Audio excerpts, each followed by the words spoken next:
إن الله يرفع بهذا الكتاب أقواما ويضع به آخرين، أو كما قال صلى الله عليه وسلم. شوق و محبت سرا وجناب رسول الله صلى الله عليه وسلم بان درود شريف ويا اللهم صل على محمد النبي الأمي وعلى آله وبارك وسلم تسليما. زما ډیرو محترمو عزتمندو مشرانو، دا نن ښایسته ډیر مبارک مجلس چې په اقرا روضة الاطفال سکول شیرپو کې منعقد شوی، مولانا جمال شاه صاحب او د هغوی ملګرو ستاسو بچو ته د قرآن کریم او د سکول تعلیم ورکړی، او نن یې د هغې په خوشحالۍ کې دا ښایسته مبارک مجلس جوړ کړی. مشران علماء کرامو تشریف راوړی. الله پاک دې داسې مبارک مجالس زمونږ او ستاسو همیشه همیشه نصیب کی. ډیر مشران د ډیر وخت نه راغلي دي او د ابتدا نه دا پروګرام وکړه، د ماشومانو تقاریر، نظمونه او حمدونه واوریدل. الله پاک دې ادارې ته دې سکول ته نورم مزید ترقی ور نصیب کی چې نن دا په تعلیمي میدان کې لګیا دي. الحمدلله تاسو مخې ته چې ناست دي، دې ماشومانو قرآن کریم په یاد کړی او ګڼ شمېر ماشومانو قرآن کریم په ناظره ختم کړی. الله پاک دې داسې ادارې چې هغه زموږ قوم ته، زموږ ماشومانو ته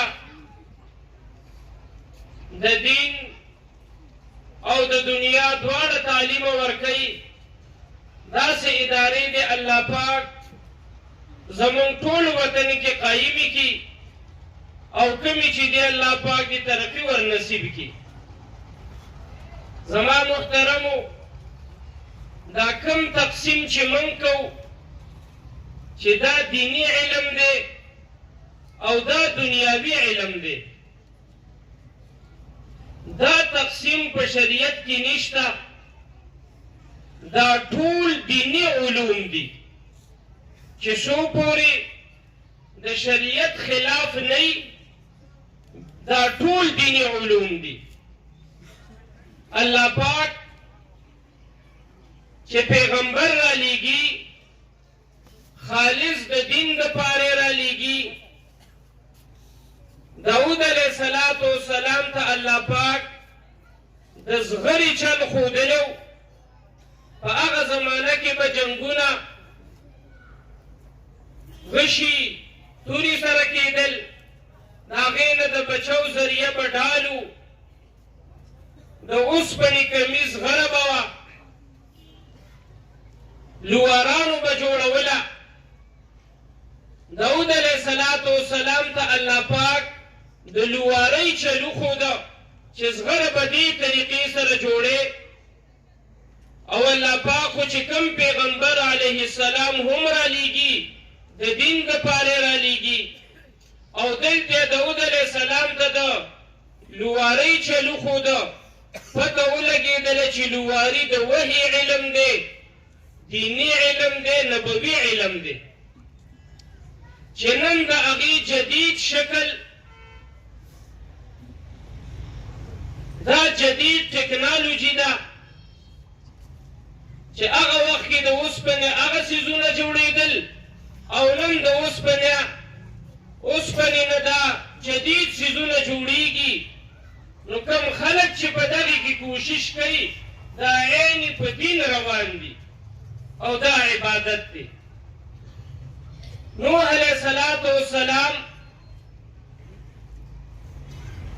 چې کله الله پاک راولېږه طوفان را روانو د هغې نه د بچو طریقه کشتۍ وه ترکاڼانې جوړی.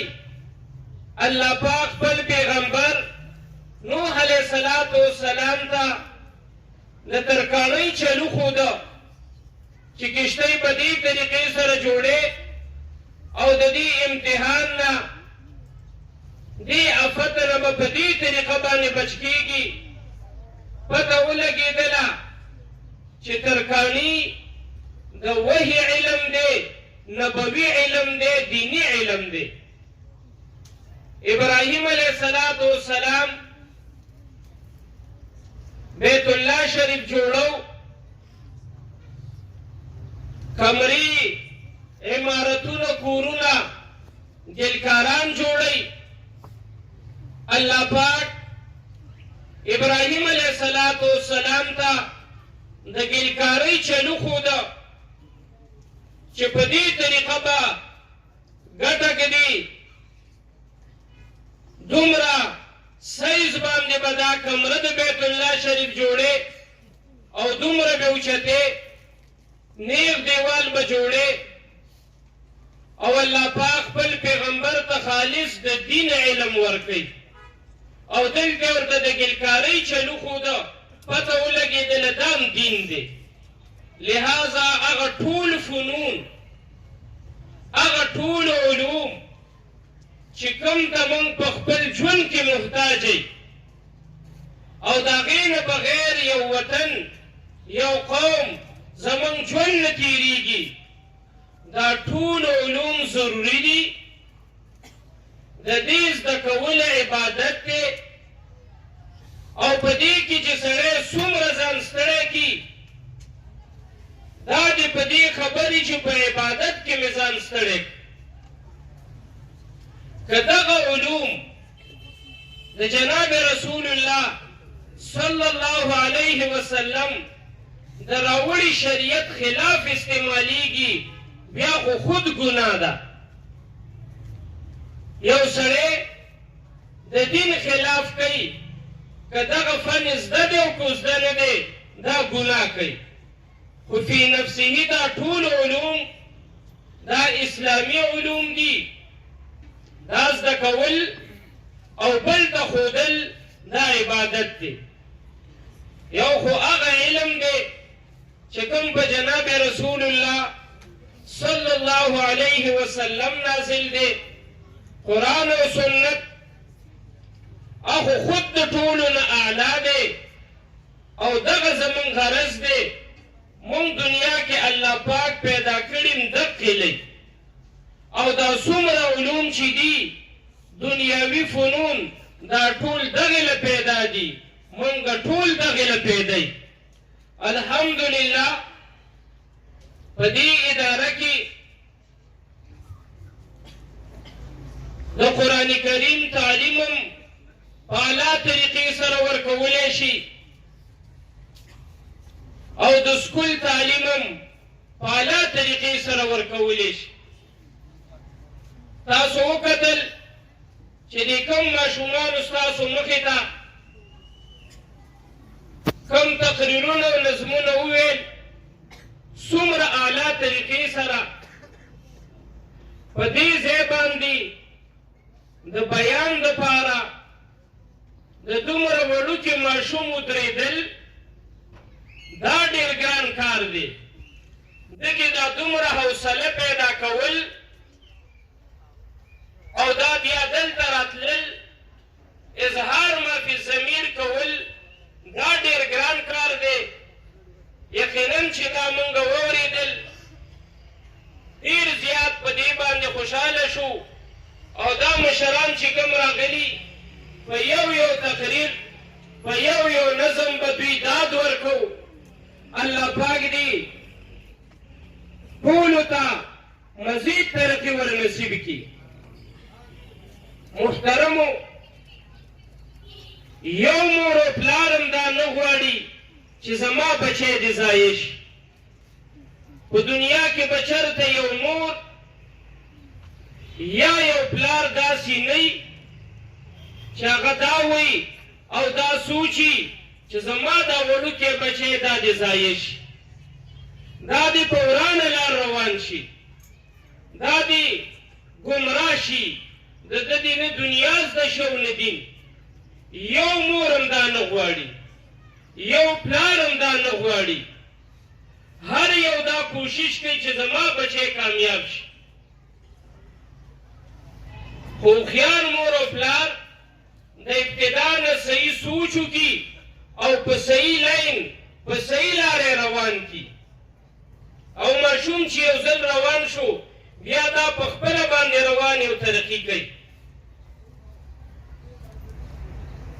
کم مور او پلار، کم والدین چې خپل اولاد له وخت ورکوي،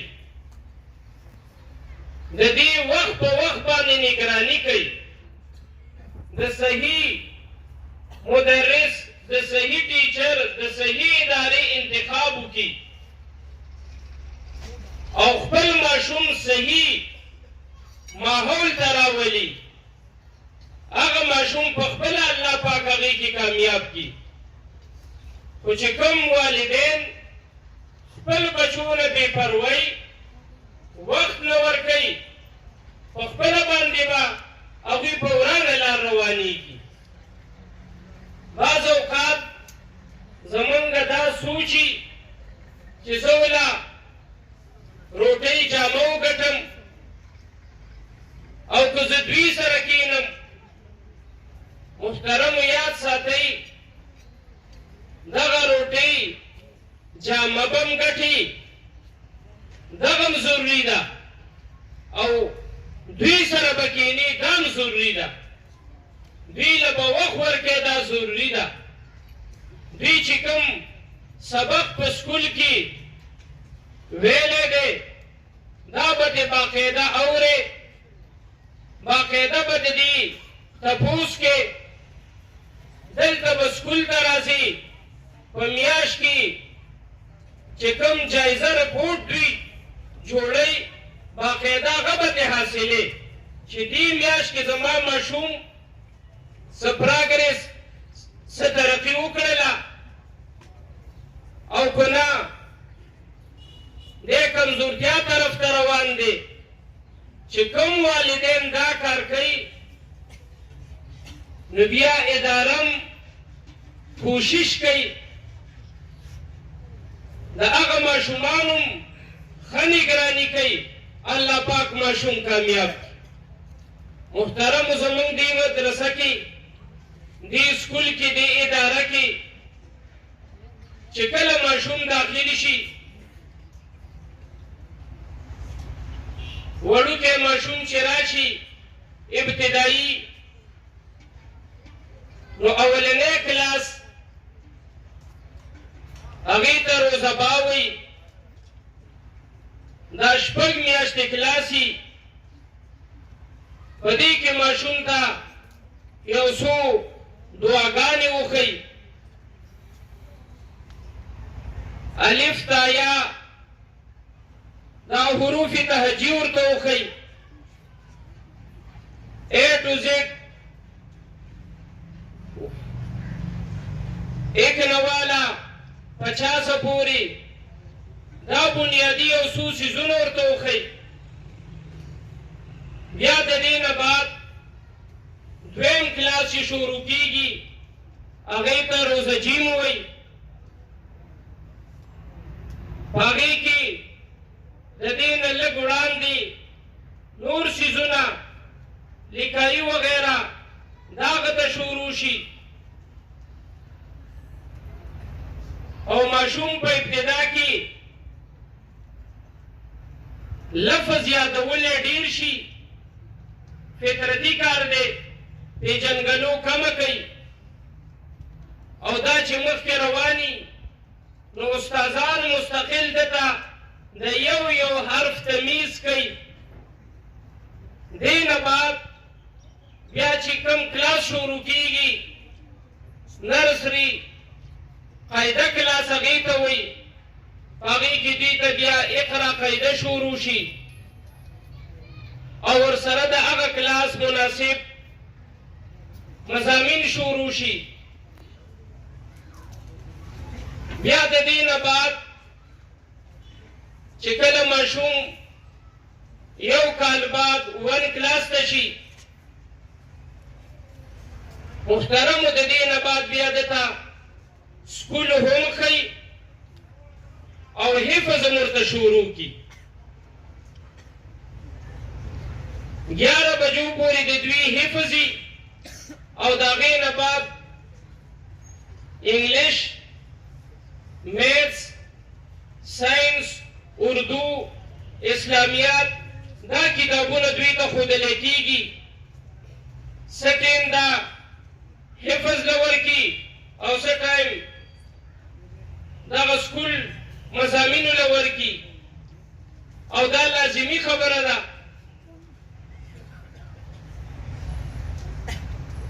چې وخت نیم شو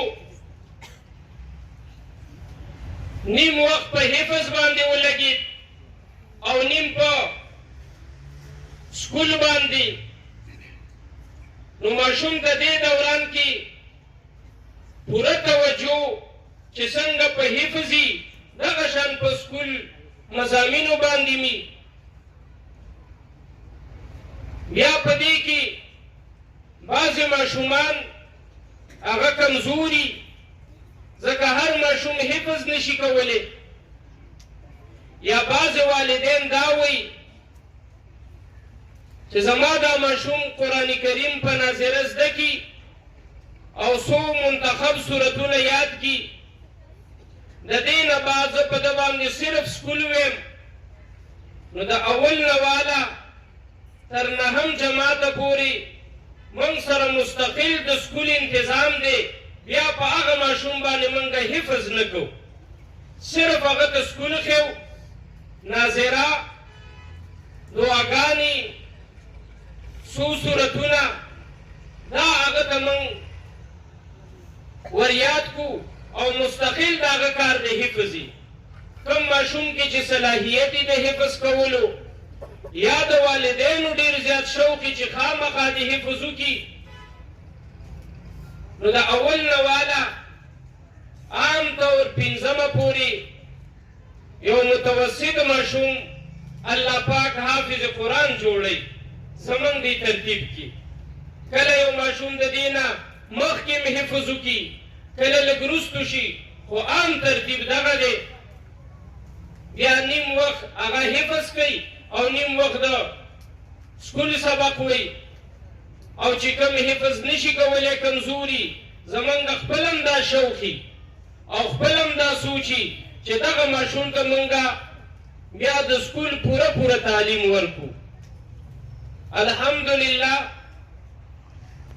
وخت په ورځ په دې کې الله پاک تعداد هم سیوا کوي او دا ستاسو د مشرانو د علاقې اعتماد دی چې دې مدرسې ته دې ادارې ته دې سکول ته تاسو خپل ماشومان راولئ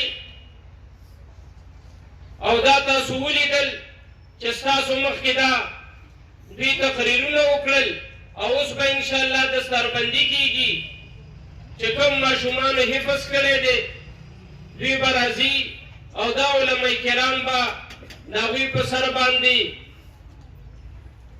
د خیر او د برکت لاس ږدي الله پاک دې ستاسو زمونږ د ټولو دا راجمع کېدل زمونږ د دې ماشومانو او زمونږ د دې وطن زمونږ د قوم د کامیابۍ سبب وګرځئ څنګه موږ نن دلته راجمع شوي دغه شان دې الله پاک موږ ټول جنت الفردوس کې راجمع کړي واخر دعوانا ان الحمد لله رب